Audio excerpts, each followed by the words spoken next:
മൃദു മനോഭാവം ഉള്ളവരാവുക. വളരെ കാലം നീണ്ടു നിൽക്കുന്ന ബന്ധങ്ങളെ നമുക്ക് സൃഷ്ടിക്കാൻ പറ്റും.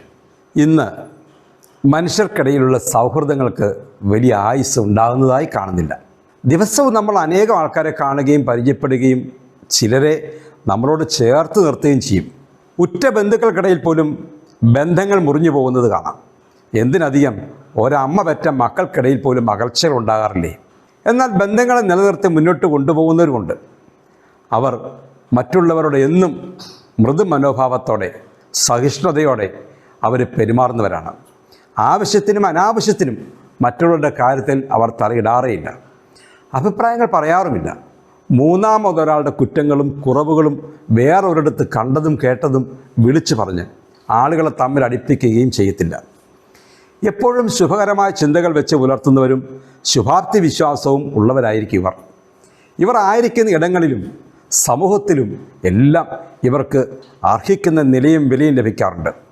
മറ്റൊരാളെ വേദനിപ്പിക്കുന്ന തരത്തിലുള്ള വാക്കുകളും പ്രവൃത്തികളും ഇവരിൽ നിന്നും ഉണ്ടാകാറേയില്ല.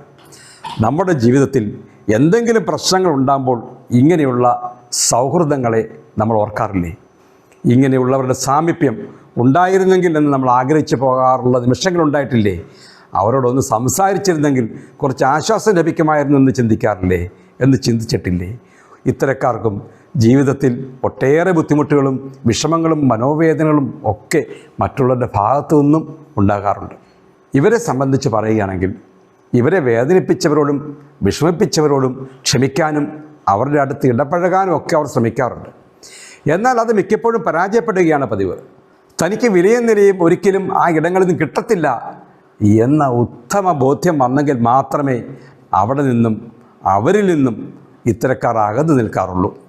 ഇങ്ങനെയുള്ളവരെ നമുക്ക് മാതൃകയാക്കാം. നമ്മുടെ മനസ്സിനെ നമുക്ക് ആർദ്രമാക്കി വയ്ക്കാം. മറ്റുള്ളവരോട് മൃദുവായി പെരുമാറാനും ഇടപഴകാനും ശീലിക്കാം. എപ്പോഴും നല്ല ബന്ധങ്ങൾ ഉണ്ടാകുന്നത് നമുക്ക് നല്ലതാണ്. ഹൃദ്യമായ ബന്ധങ്ങൾ ദീർഘകാലം തുടരണമെങ്കിൽ മൃദു സ്വഭാവം സ്വീകരിച്ചേ മതിയാവൂ എന്ന് ഓർക്കുക. ശുഭദിനം.